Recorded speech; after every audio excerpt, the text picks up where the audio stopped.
A ver, imaginemos por un momento que un grupo de ingenieros decide coger un coche completamente normal y convertirlo en el vehículo más rápido y avanzado del mundo. Vale, me gusta por dónde vas. Sí, a ver, le cambian el motor, refuerzan el chasis, le instalan, pues, la tecnología más puntera del mercado. Y en el proceso de ensamblaje final, de repente, alguien corta accidentalmente los cables de los frenos. ¡Ostras! Menudo desastre. Totalmente. Pues esa es, en esencia, la tragedia del orgullo desmedido, ¿no? Cuando la absoluta precisión de la ingeniería, o bueno, en este caso de la medicina, colapsa por un simple error que desencadena la destrucción total. Un escenario donde la cura se convierte en el verdugo, básicamente. Exacto, exacto. Y con esta imagen tan potente en mente damos la bienvenida a esta nueva inmersión profunda.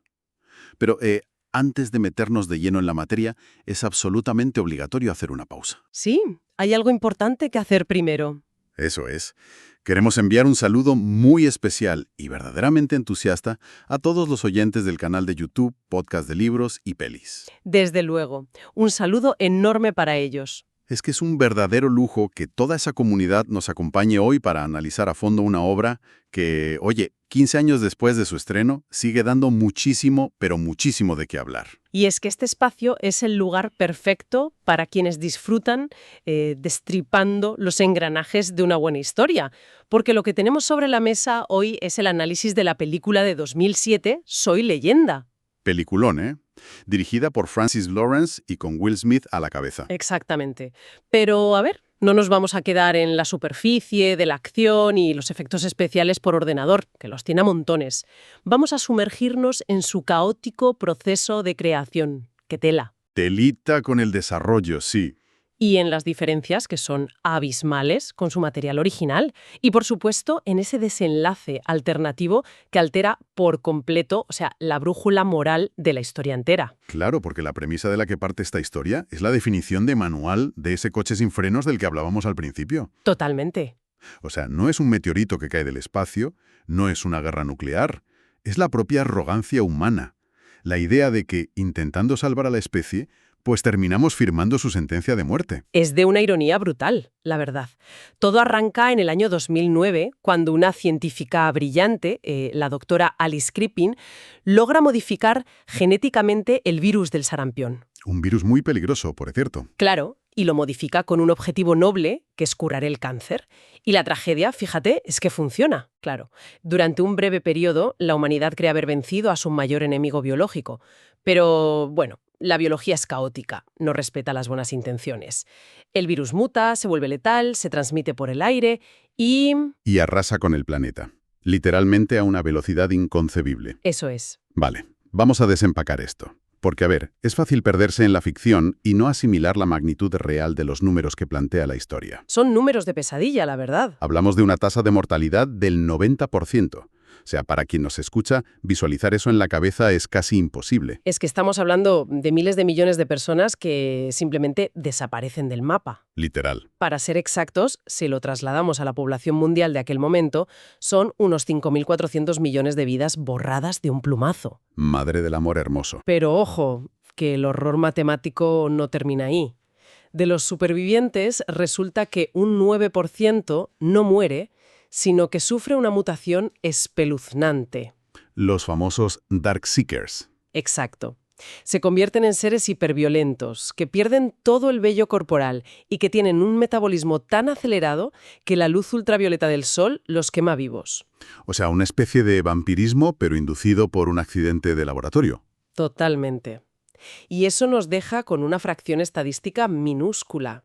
Sí, apenas un 1% de la población mundial resulta ser naturalmente inmune a este virus aerotransportado. Y claro, uno podría pensar, pues oye, ser parte de ese 1% es haber ganado la lotería genética, ¿no? Ya, pero resulta ser una condena absoluta. Exacto. Esos inmunes son cazados implacablemente por los mutantes en la oscuridad.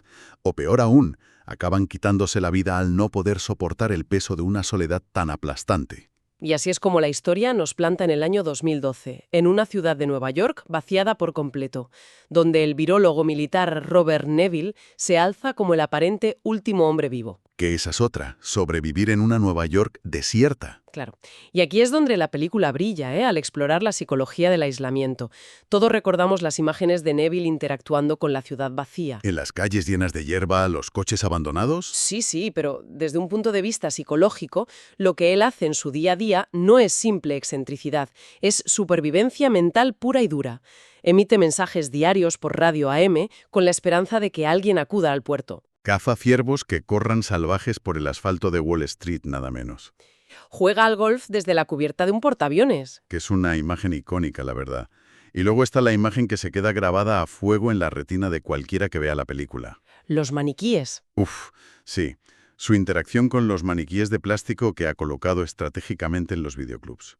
Si lo pensamos, o sea, la rutina de Neville es como llevar al extremo absoluto esa sensación de encierro que a veces da el teletrabajo prolongado o, bueno, una cuarentena. Una cuarentena llevada a la enésima potencia. Claro, esa espiral donde no sales de casa porque no hay a dónde ir y el aislamiento empieza a nublarte el juicio. Solo que, en el caso de Neville, salir a la calle cuando cae el sol no es que sea aburrido, es que es literalmente letal. Te cuesta la vida, claro. Y ese viejo cliché de, pues, terminar hablándole a las plantas de casa para no perder la voz, él lo sustituye hablando con plástico moldeado. Les da nombres, les crea historias. Como a Fred, ¿no? El famoso Fred. Exacto, Fred. Lo hace para evitar que los centros sociales de su cerebro se atrofien por completo. Y todo esto mientras su única conexión con el mundo real, o sea, con algo que respira y siente, es su perra pastor alemán, Sam. Ay, Sam. Es que Sam es su ancla a la cordura, especialmente si tenemos en cuenta el inmenso trauma que arrastra al personaje.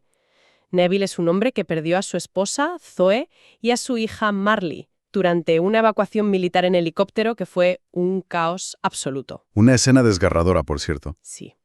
Y fíjate, hay un elemento cinematográfico fundamental que hace que el espectador sienta ese peso emocional, esa opresión de forma casi física. ¿Te refieres al uso del sonido? O más bien a la falta de él. Exactamente. Al uso del silencio. Claro, es que pensar en una superproducción de Hollywood ambientada en Nueva York, donde el elemento principal es el silencio, pues resulta casi contradictorio. O sea, Nueva York es la ciudad del ruido incesante por excelencia. Sí, sí, pero lo fascinante aquí es cómo el director, Francis Lawrence, llegó a abrazar ese silencio. Hay una anécdota muy reveladora sobre su proceso creativo en este sentido. A ver, cuenta. Pues cuentan que, para entender cómo retratar esa soledad tan profunda, la inspiración le llegó de noche, en su propia casa. Estaba viendo la película El piano en la televisión. ¿Peliculón también? Sin duda. Pues para no despertar a su bebé recién nacido, decidió quitarle absolutamente todo el volumen al televisor. Y al observar esas imágenes, sin un solo efecto de sonido, sin banda sonora, comprendió algo crucial. Que el silencio asusta más que el ruido. Eso es. Comprendió que la ausencia total de sonido genera una tensión muchísimo más sofocante y aterradora que cualquier explosión o cualquier diálogo expositivo. Y ese vacío acústico es lo que convierte la primera mitad de la historia en una experiencia tan agobiante. Aquí es donde la cosa se pone realmente interesante. Porque, o sea, ese silencio sepulcral, tan cuidado y tan opresivo que vemos en la pantalla, contrasta de una forma casi cómica con el ruido ensordecedor que supuso levantar este proyecto en la vida real. El caos detrás de las cámaras, sí. Es que, si la historia de Neville es la de un hombre que sobrevive en la soledad, la historia de la producción es la de un guión que sobrevivió a un auténtico infierno en los despachos de Hollywood durante más de una década. Efectivamente. La idea de llevar esta obra de vuelta al cine empezó a gestarse, fíjate, en 1994. Madre mía, llovió bastante hasta 2007. Ya te digo, y por aquel entonces los nombres que se barajaban para interpretar al último hombre en la Tierra eran el reflejo perfecto de la época dorada de las estrellas. O sea, Tom Cruise, Michael Douglas, Mel Gibson. Todos los pesos pesados de los 90. Exacto, incluso Nicolas Cage estuvo en conversaciones. Pero el intento que de verdad estuvo a punto de materializarse y que acabó colapsando estrepitosamente ocurrió en 1997. La infame versión de los años 90. Ridley Scott iba a sentarse en la silla de director y Arnold Schwarzenegger iba a ser el protagonista. Imagínate esa combinación. Es que sobre el papel, y teniendo en cuenta la época, eso sonaba a una máquina de imprimir dinero sin parar. ¿Qué falló para que el estudio de repente entrara en pánico y cerrara el grifo por completo? Pues falló la clásica combinación de la visión artística chocando frente al riesgo financiero. A ver, Ridley Scott tenía en mente una película sumamente oscura, muy lúgubre, con casi una hora entera sin un solo diálogo. ¿Una hora entera en silencio? Uf, atrevido para una película de Arnold Schwarzenegger. Demasiado atrevido. Y para llevar eso a cabo, el presupuesto proyectado se disparó hasta los 108 millones de dólares. 108 millones en el 97, ¡qué locura! Claro, hoy en día esa cifra es el estándar para cualquier peli de verano, pero en aquel momento, para una obra que además iba a tener una calificación por edades estricta. Una calificación para adultos, claro. Exacto, para adultos. Pues será un suicidio comercial. Claro. A ver, hay que explicar el mecanismo detrás de ese miedo en los despachos. En la industria, una calificación para adultos significa automáticamente que le bloqueas la entrada a los adolescentes a las salas. Les cortas el grifo a los que compran más entradas. Estás cortando por la mitad tu público potencial. Y decirle a los accionistas que vas a invertir más de 100 millones de dólares en una película muda y deprimente que los jóvenes no pueden ir a ver.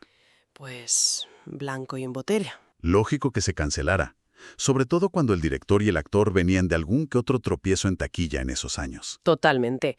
Esa cancelación dejó el guión a la deriva. Pasó por las manos de directores centrados en la acción extrema como Michael Bay. ¿Te imaginas las explosiones de Michael Bay en esta película? ¡Madre mía! Hubiera sido otra cosa totalmente distinta. O también pasó por visionarios de los monstruos como Guillermo del Toro, que curiosamente declinó la oferta para centrarse en Hellboy 2. Fíjate qué decisiones cambian la historia del cine. Ya ves. Y no fue hasta 2005 que Francis Lawrence logró por fin estabilizar el proyecto. Pero la ironía máxima de toda esta odisea financiera es que intentando huir de un presupuesto de 100 millones en los 90, Sí, a ver, ¿cuánto costó al final? pues el coste final de la película que se estrenó acabó rondando los 150 millones de dólares. Es una paradoja brillante, de verdad. O sea, gastar 150 millones de dólares para hacer que la ciudad más cara y bulliciosa del mundo parezca completamente desierta y arruinada. Es que vaciar Nueva York cuesta dinero. Y tanto. Solo la escena del puente de Brooklyn, que es el flashback de la evacuación que comentábamos antes, costó 5 millones. 5 millones, se dice pronto. Una sola escena. Tuvieron que movilizar equipo militar real, miles de extras y lo más difícil de todo, cortar el tráfico en zonas neurálgicas de Nueva York durante noches enteras. Ostras, eso no le debió sentar muy bien a la gente allí. Para nada. El nivel de molestia ciudadana fue tal que el propio Will Smith tuvo que salir ante los medios a pedir disculpas públicas a los neoyorquinos por paralizar sus vidas. Ay, madre, me lo imagino pidiendo perdón por el megáfono.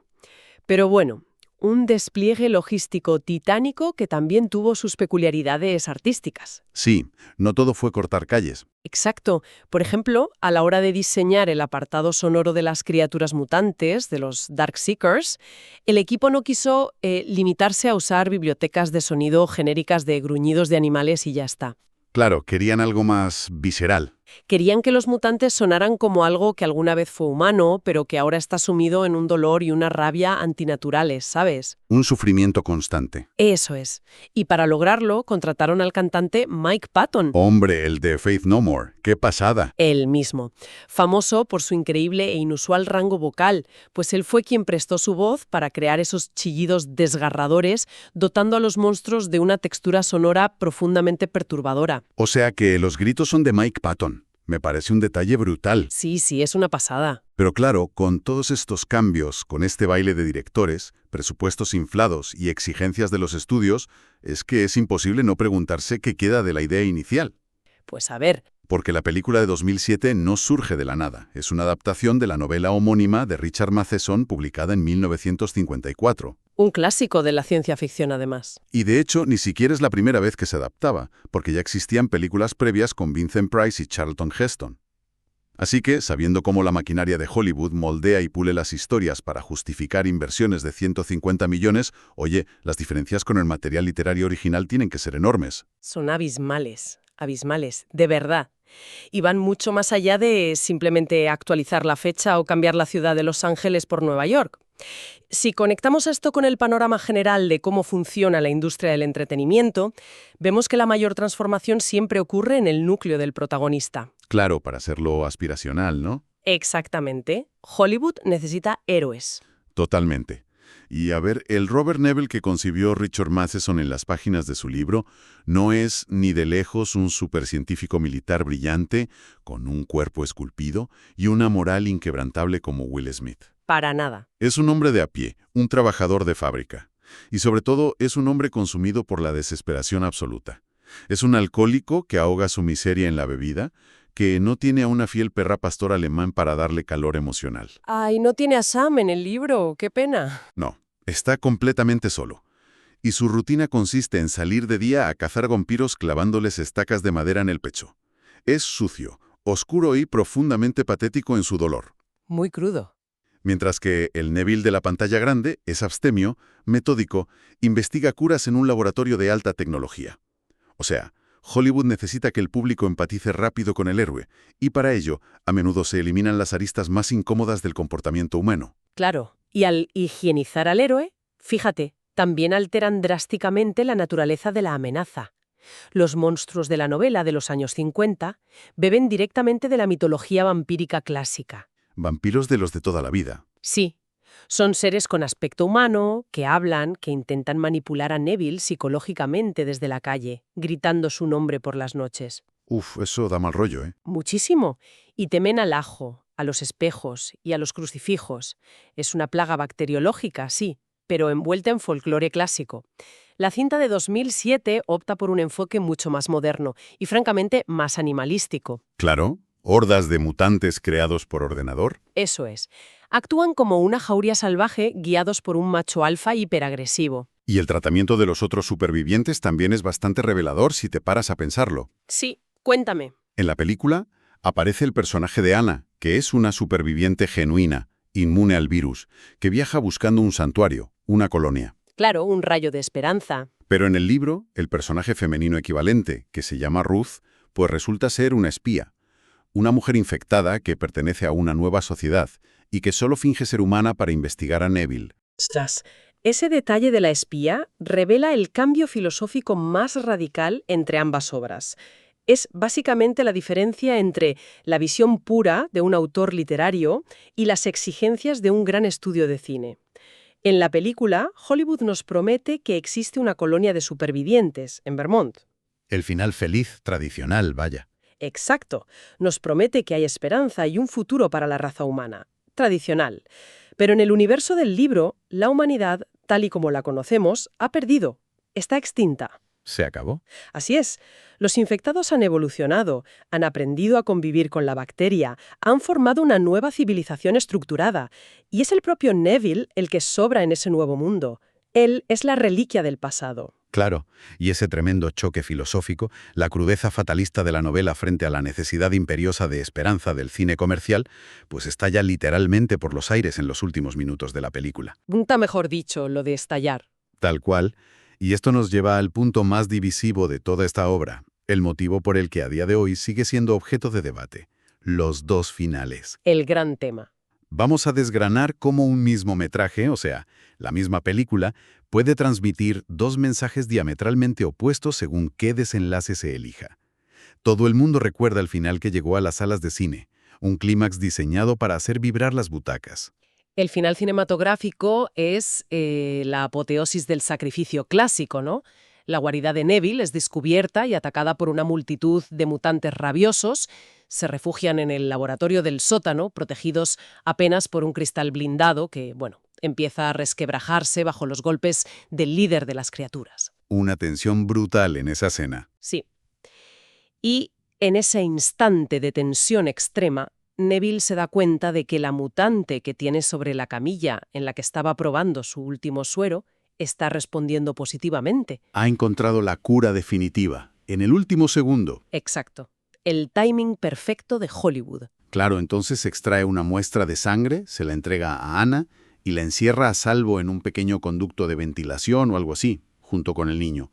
Y entonces, asumiendo su papel de mártir de la humanidad, toma una granada de mano y se lanza contra el macho alfa. Se inmola directamente. Se inmola, en una gran explosión para llevarse por delante a la horda y permitir que Anna escape. La película cierra con Anna llegando a esa colonia utópica en Vermont, entregando la cura a los militares, y Neville es recordado de forma muy literal como una leyenda. El salvador absoluto. Es un héroe sin fisuras que dio su vida por la salvación del mundo. Un cierre perfecto para masticar palomitas e irse a casa con muy buen sabor de boca. Ya, pero luego existe el final alternativo, el que se incluyó en las ediciones en formato físico, en los DVDs, y que reescribe por completo las motivaciones de los personajes. A ver, explícanos porque es la clave de todo. En esta versión, el asedio al laboratorio ocurre igual. Están acorralados. Pero la actitud del macho alfa es completamente diferente. No está golpeando el cristal solo por pura sed de sangre. ¿Qué hace entonces? Con su propia sangre, de los golpes, dibuja la forma de una mariposa en el vidrio. Un detalle crucial, porque Neville observa la mutante que tiene en la camilla de experimentos, a la que le está aplicando la cura contra su voluntad. Ojo a eso. Sí, atada a la fuerza. Y ve que tiene un tatuaje de una mariposa en el hombro. En ese segundo, el mundo entero de Neville se desmorona. Comprende de golpe que el líder no es una bestia salvaje intentando destruir el refugio de un humano por instinto. No, para nada. Es un compañero desesperado intentando rescatar a la mujer que ama de las garras de un secuestrador. Es una epifanía desgarradora. Te cambia la película entera. Neville baja el arma, abre las puertas de cristal de forma pacífica, saca a la mujer de la camilla y se la devuelve a su pareja, al macho alfa. ¡Qué momento más tenso! Y en un susurro, rodeado de monstruos que podrían despedazarlo, Neville simplemente pide perdón. Los mutantes lo miran, recogen a su compañera, aceptan esa disculpa silenciosa y se marchan en paz. Le perdonan la vida. ¡Ostras!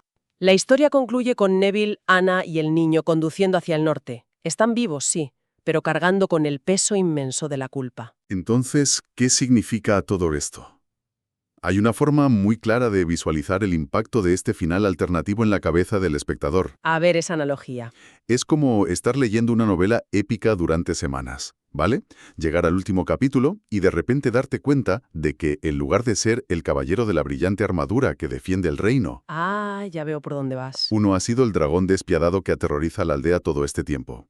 Y esto le da un giro de 180 grados al significado del propio título de la obra. Totalmente. Porque en la novela original de 1954, Neville es ejecutado por esta nueva sociedad, y en sus últimos instantes comprende que para ellos, él es la leyenda. Él es el monstruo. Punto importante sobre los engranajes de la industria y, bueno, la digestión emocional de los espectadores.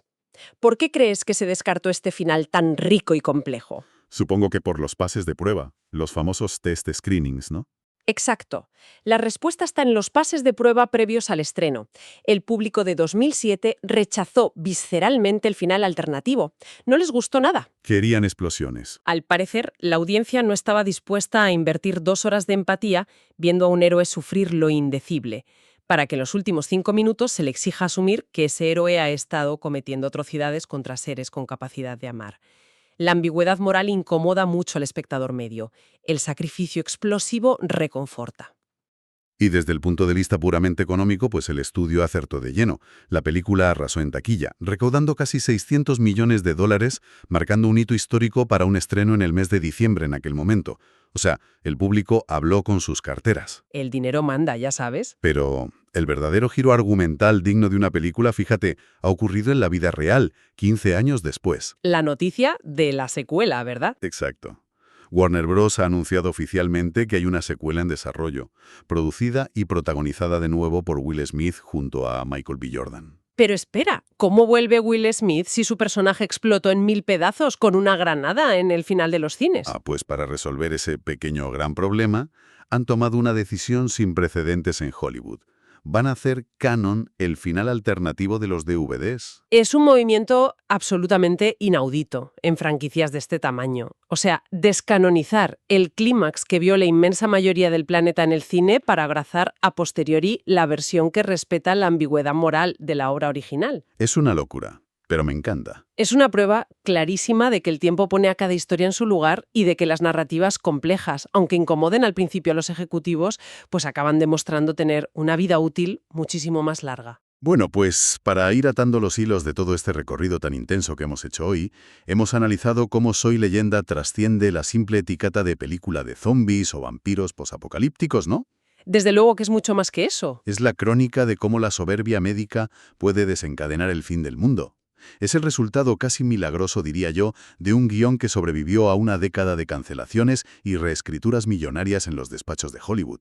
Una auténtica odisea de producción. Y es el fascinante caso de una adaptación que transformó a un antihéroe deprimido en un salvador de acción, solo para que, décadas después, la propia industria decida dar marcha atrás y recuperar la reflexión moral que, bueno, dejó por el camino. Al final lo que esto nos demuestra es que las grandes historias mutan, se adaptan a su entorno y a las exigencias económicas de su época, pero rara vez pierden por completo su esencia. Esa chispa se queda. Exacto.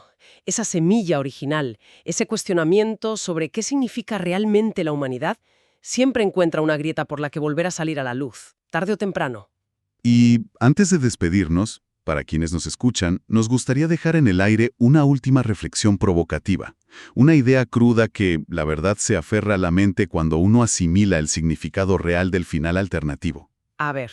Volvamos a la premisa inicial, a esa arrogancia de la ciencia que busca la cura a cualquier precio, cueste lo que cueste. Robert Neville, en su papel de científico salvador, pasó 3 largos años atrincherado en un laboratorio blindado.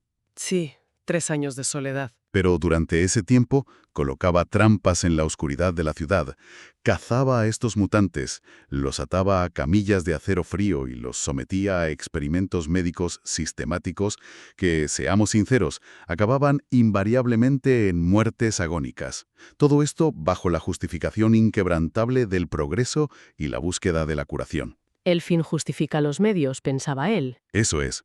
Pero si al final resulta que estas criaturas, los famosos Darkseekers, poseían una estructura social, si eran capaces de sentir el dolor de la pérdida, de amar a sus parejas, de negociar un rescate sin recurrir a la violencia ciega, e incluso de perdonarle la vida al hombre que los había estado exterminando y torturando día tras día, Madre mía. ¿qué dice eso realmente de la supuesta superioridad moral de Robert Neville? Es una pregunta muy perturbadora, fíjate. El médico buscaba restaurar el orden a través de una cura y sin darse cuenta se convirtió él mismo en la anomalía letal, en la peor plaga imaginable para una especie que en el fondo solo intentaba sobrevivir a su manera. Cuando el deseo obsesivo de curar anula por completo la empatía básica. ¿Quién era realmente el monstruo en esa ciudad vacía?